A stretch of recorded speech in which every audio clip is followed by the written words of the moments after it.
या ठिकाणी विकास कोणाचा झाला? बिल्डरांचा झाला, ठेकेदारांचा झाला, परंतु सर्वसामान्य जनतेला काय मिळालं?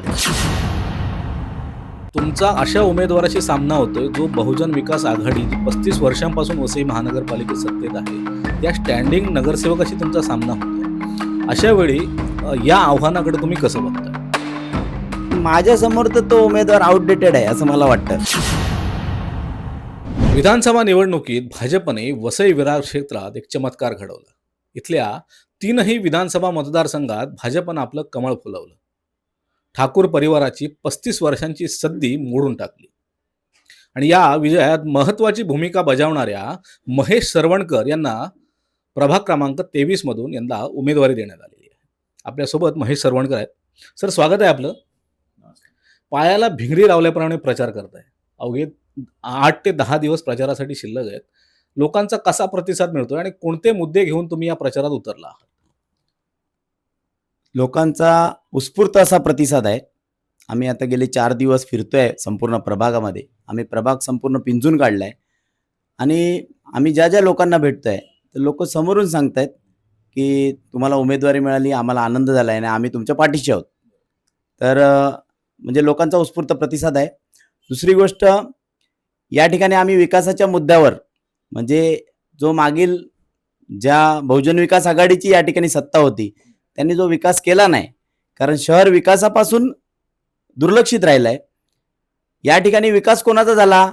बिल्डरांचा झाला, ठेकेदारांचा झाला, परंतु सर्वसामान्य जनतेला काय मिळालं?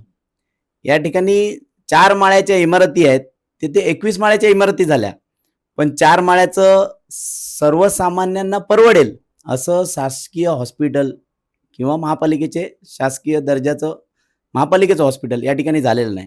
या सगळ्या गोष्टी आहेत. हे मुद्दे घेऊन आम्ही लोकांपर्यंत जातोय. तुम्ही अशा एका नेत्याचे शिलेदार आहात, देवेंद्र फडणवीस यांचे.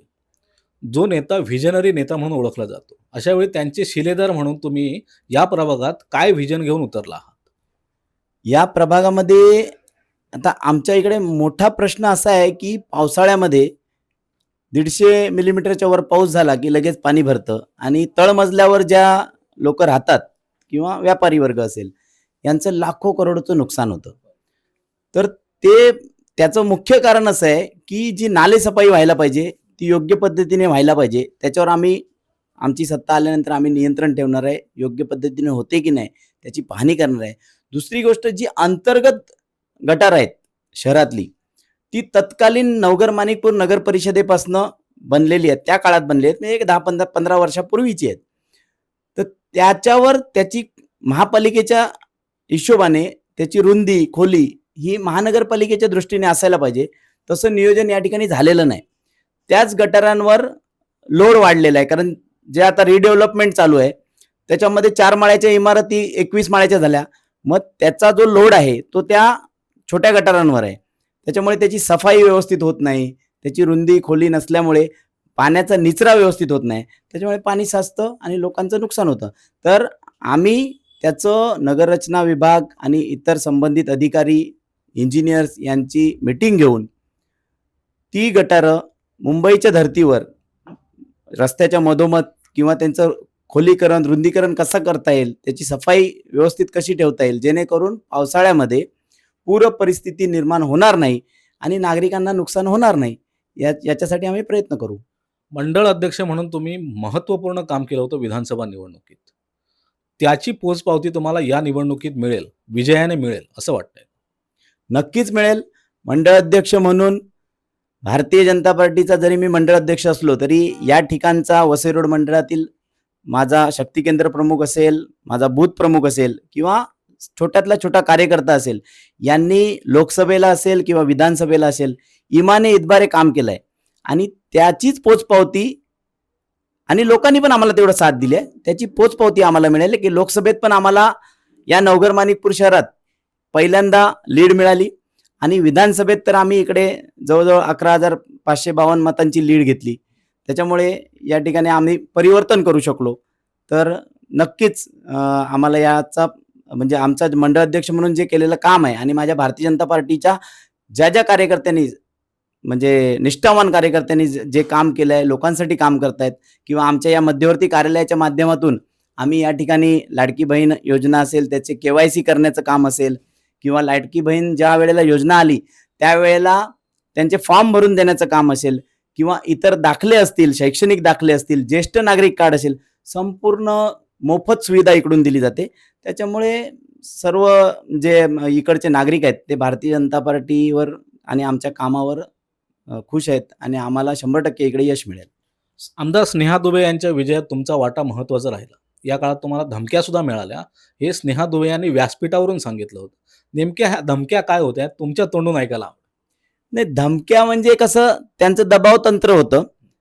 प्रेमाच्या धमक्या होत्या त्या, म्हणजे ते असं धमक्या देण्याची आता त्यांच्यात हे राहिलेली नाही आहे. प्रेमाच्या म्हणजे बाबा ठीक आहे, काम करू नको, शांत बसा, आपण बघू काय आहे ते. परंतु मी असेल, माझा महामंत्री दीपक शर्मा असेल किंवा माझे इतर सहकारी असतील किंवा माझे कार्यकर्ते असतील, हे कधी या दबावाला बळी पडले नाहीत आणि याच्यापुढे पडणार पण नाहीत. प्रेक्षकांना सांगायला आवडेल की जेव्हा विधानसभा निवडणूक होती तेव्हा स्नेहा दुबे पंडित यांना जी लीड मिळाली ती सरवणकर यांच्या मतदारसंघातून सगळ्यात जास्त लीड होती आणि ही लीड कायम ठेवण्यात तुम्हाला आता यश मिळेल असं वाटतंय. 100% आम्हाला लीड कायम, उलट लीड आम्ही वाढू अशी मला शाश्वती आहे की कारण कसं आहे, त्यावेळेला भारतीय जनता पार्टीच्या माध्यमातून आदरणीय पंतप्रधान नरेंद्र मोदीजी असतील, आदरणीय देवाभाऊ असतील, त्याचबरोबर आमचे लाडके प्रदेश अध्यक्ष रवींद्रजी चव्हाण साहेब असतील, ज्यांनी आम्हाला पूर्ण बॅकिंग दिलेलं, पूर्ण पाठबळ दिलेलं, पक्ष संघटना वाढवण्यासाठी पाठबळ दिलेलं, कारण त्यावेळेला ते पालकमंत्री होते. तर त्यांनी खूप आम्हाला सहकार्य केलं आणि या सगळ्या सहकार्याच्या माध्यमातून आम्ही या ठिकाणी भारतीय जनता पार्टीचा झेंडा रोवू शकलो, तळागाळापर्यंत पोहोचू शकलो आणि भारतीय जनता पार्टी वसई रोड मंडळामध्ये 1 नंबरचा पक्ष केला आणि त्याचंच फलश्रुती आम्हाला लोकसभा आणि विधानसभेच्या विजयामध्ये झाली. त्याच्यामुळे नक्कीच आता या सर्व गोष्टीचा आम्हाला फायदा होईल आणि आमच्या या ठिकाणी सत्ता येईल. तुमचा अशा उमेदवाराशी सामना होतोय जो बहुजन विकास आघाडी जी 35 वर्षांपासून वसई महानगरपालिकेत सत्तेत आहे त्या स्टँडिंग नगरसेवकाशी तुमचा सामना होतोय. अशा वेळी या आव्हानाकडे तुम्ही कसं बघताय? माझ्यासमोर तर तो उमेदवार आउटडेटेड आहे असं मला वाटतं, कारण त्याने 15 वर्ष त्या ठिकाणी तो नगरसेवक होता. असं म्हणजे काय बोलतात ते, आपलं दिसण्यासारखं असं काम काहीच झालेलं नाही. उलट त्याच्या प्रभागामध्ये, म्हणजे आता जो प्रभाग आहे आणि तो त्यांचा पहिला एक 85 नंबर वॉर्ड होता, त्या प्रभागामध्ये ज्या ठिकाणी ते नगरसेवक होते त्या ठिकाणी जे गार्डनचे रिझर्वेशन आहेत, मैदानाची रिझर्वेशन आहेत, ती रिझर्वेशन महापालिकेच्या माध्यमातून बदली झाली. त्यावेळेला याने आवाज का नाही उठवला? कारण तिथल्या लोकांना, स्थानिक त्यांच्या वॉर्डातल्या लोकांना तिथे मैदानं पाहिजे, गार्डन पाहिजे. तिथे आता टॉवरचं काम चालू आहे. हा महत्वाचा मुद्दा आहे. दुसरी गोष्ट, ही आरक्षणं हटवली आणि नाल्यावर स्लॅब घालून त्याच्यावर गार्डन बनवली आहेत आणि पावसाळ्यामध्ये त्या ठिकाणी तुम्हाला माहितीच आहे तो स्लॅब कोसळला. फक्त पावसाळा होता, ते गार्डन बंद होतं म्हणून जीवितहानी टळली. अन्यथा तिथे लहान मुलं खेळत असतात, खूप मोठा अपघात झाला असता. याला सर्वस्वी जबाबदार तो नगरसेवक आहे. त्याने त्याचं स्ट्रक्चर ऑडिट का करून घेतलं नाही? स्वतःला जर ते समजतात की आम्ही माझी असलो तरी आम्हीच, कारण हे लोक ज्या वेळेला महापालिकेच्या माध्यमातून उद्घाटन असायची, म्हणजे प्रशासकीय कालावधीमध्ये हे माझी नगरसेवक होते. मग उद्घाटनं असतील विकास कामांची तर हे नारळ फोडायला पुढे. मग हे गार्डनची दुरावस्था असेल किंवा तो स्लॅब कमकुवत झालाय, त्याच्यावर मुलं खेळतात, मग याचं स्ट्रक्चर ऑडिट करण्यासाठी यांनी का नाही पाठपुरावा केला? महत्वाचा मुद्दा आहे. तर अशा गोष्टी आहेत. तर त्याच्यामुळे त्याचं काम आता, म्हणजे ठीक आहे, त्यांचा करिश्मा संपलेला आहे. एका काळी होता, पण आता करिश्मा संपलेला आहे. आता फक्त भारतीय जनता पार्टीचाच करिश्मा या ठिकाणी चालेल. तुम्ही म्हणताय भारतीय जनता पार्टीचा करिश्मा चालेल, पण ठाकूर कुटुंबीय स्वतःचं अस्तित्व वसई विरारमध्ये टिकवण्यासाठी जी तोड मेहनत करतायत, त्यांच्या आव्हानाकडे कसं बघताय आणि भाजप त्यांना नमवण्यासाठी कशा प्रकारे नियोजन करते? नाही बघा, आता त्यांचं करिश्मा संपल्यानंतर कोणतरी पुन्हा म्हणजे उभं राहण्यासाठी धडपड करणार, ते म्हणजे साहजिक आहे आणि ते करतायत. परंतु आज भारतीय जनता पार्टी या ठिकाणी एवढी फोफावली आहे आता तुम्हीच बघितलं ते मागे नाराजीचं वगैरे. आमच्याकडे पूर्वी उमेदवार मिळत नव्हते, आता उमेदवार एकाच प्रभागातून 15-15 इच्छुक उमेदवार होते आणि सर्व सक्षम उमेदवार होते. आमच्या वरिष्ठांना प्रश्न पडला की कोणाला उमेदवारी देऊ. मग असा एवढा पक्ष वाढलेला आहे, पक्षामध्ये कार्यकर्ते वाढलेले आहेत, पक्षाचे मतदार वाढलेले आहेत आणि बाकी दोन्ही म्हणजे जसं की देशामध्ये मोदीजी चांगलं काम करतायत, राज्यामध्ये देवेंद्रजी चांगलं काम करतायत आणि या ठिकाणी लोकांना माहिती आहे की जर महापालिकेत भारतीय जनता पार्टीची सत्ता असेल तर ट्रिपल इंजिन सरकार असेल तर या ठिकाणी आमचा विकास होईल, जो इतके वर्ष रखडलेला आहे. लोकांना ते सगळं माहिती आहे. त्याच्यामुळे कोणी किती धडपड केली किंवा पुन्हा उभं राहण्याचा प्रयत्न केला तरी भारतीय जनता पार्टीचाच महापौर या ठिकाणी बसेल. तुम्ही म्हणताय की भारतीय जनता पार्टी वसई विरारला विकासाकडे नेईल, परंतु ठाकूर परिवाराचा आणि बहुजन विकास आघाडीचा दावा आहे की त्यांनी मागच्या 35 वर्षात वसईचा सर्वांगीण विकास केलेला आहे किंवा विरारचा सर्वांगीण विकास केलेला आहे. नेमकं यात तथ्य काय? जर विकास केला असता मग पाणी का भरतं? विकास केला असता तर मग सरकारी हॉस्पिटल का नाही? या गोष्टीची उत्तरं त्यांनी द्यावीत ना. रिंग रूट त्यांनी 2015च्या निवडणुकीत पण त्यांचा जाहीरनामा बघा, त्याच्यात त्यांनी रिंग रूट आम्ही करणार. कुठे आहे रिंग रूट? रिंग रूटवर अतिक्रमण आहेत. मग 2015 आता 2026 आहे, 2015चा त्यांचा जाहीरनामा माझ्याकडे अजून पण आहे. त्याच्यात त्यांनी म्हटलंय आम्ही रिंग रूट करणार, तो करू शकले नाही. मग विकास विकास म्हणजे काय करणार? फ्लायओव्हर नाही करू शकले. आता ताईंनी आमच्या आमदार स्नेहा दुबे पंडित असतील, आमदार राजनजी नाईक असतील, यांनी सर्व जे प्रलंबित प्रश्न होते विधानसभेमध्ये ते घेतले आणि त्याला मान्यता मिळालेली आहे. लोकांनी भारतीय जनता पार्टीला निवडून दिलं आहे विधानसभेत, त्याला 1 वर्ष झालंय. या 1 वर्षात वसई विरार कसं बदललंय? या 1 वर्षात वसई विरारमध्ये 4 फ्लायओव्हर मंजूर झाले. हॉस्पिटल, सरकारी हॉस्पिटल आचोळे याचा जो 7-12 होता तो वसई विरार शहर महानगरपालिकेच्या नावावर झाला. त्याचं काम आता सुरू होते. रस्त्याची कामं जशी की सातवली वालीव इथून वसई गावापर्यंत सिमेंट कॉन्क्रीटचे रस्ते मंजूर झालेत, ती आता निवडणुकीनंतर होतील.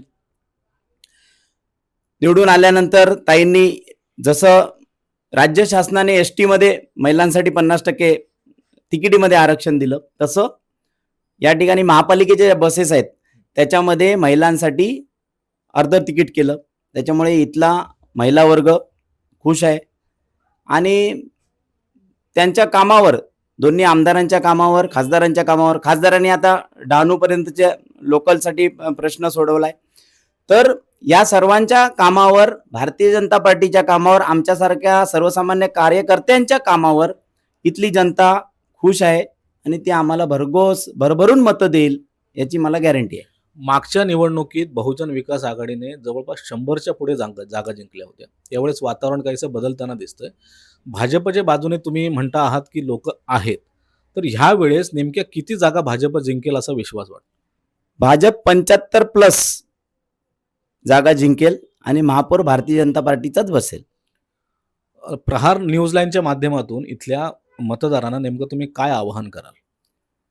मतदारांना एवढंच आवाहन करेन की तुम्ही लोकसभेत आम्हाला भरभरून यश दिलं, विधानसभेत आम्हाला भरभरून यश दिलं आणि तुमच्या त्या दोन्ही यशाची पोचपावती म्हणून या ठिकाणी जे आता मगाशी सांगितल्याप्रमाणे उड्डाणपूल मंजूर झाले आहेत, रस्त्याचं काम मंजूर झालं आहे, हॉस्पिटल मंजूर होत आहे, पाण्याचा प्रश्न सुटत चाललाय.